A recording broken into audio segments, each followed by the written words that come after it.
So this is the process that I use for my tea. I've got my 5 years aged pu'er, and I got my sencha green tea here. And this is a frozen turmeric root, frozen ginger root. Thing I learned by accident, which is quite useful, is that the frozen turmeric isn't as likely. It's a lot easier to grate without getting your fingers all orange. So what I do here is I grate for this particular grater, which isn't really all that great, but I do it 40 to 60 times for the ginger, or for the turmeric, and 60 to 80 for the ginger, because the turmeric tends to shred much more quickly. There's just a few. I'll pause.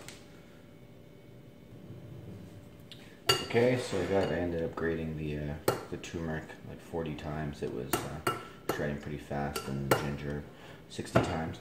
So now what I'm going to do is I'm going to take a tablespoon of the pu'er, heaping tablespoon, and a tablespoon of the sencha. Now the original recipe, it calls for a pinch of green. I'm still enjoying the extra caffeine, so I'm using a tablespoon of each.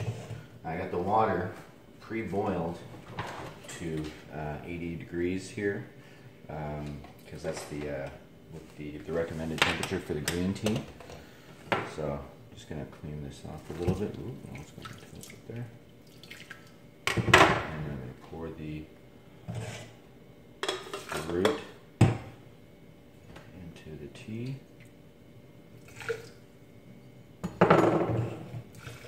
And fill this up. This is going to be a liter of tea.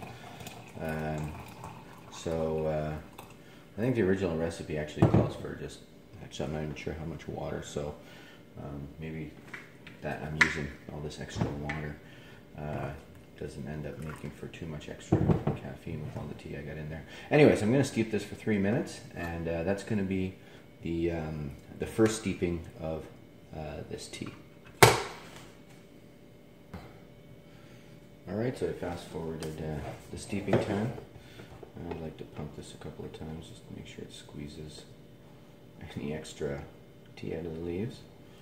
And the first thing I'm going to do is I'm going to fill up this thermos.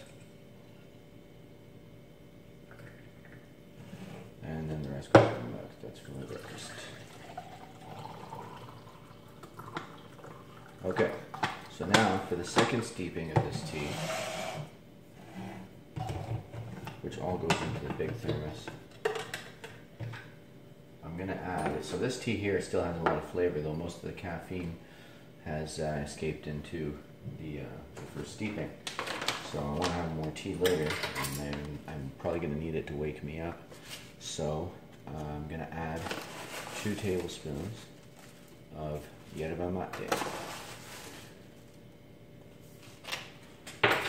And I got the water done, this time pre-boiled to 95, which is the recommended temperature for the pu'er and for the mate. And at this point now, I'm not really too concerned about burning the green tea, because it's already been steeped once. And there you go. Steep this for about another 3 to 5 minutes. Usually I go take my shower and then pour that whole thing into the thermos. That's it. I'm ready to go.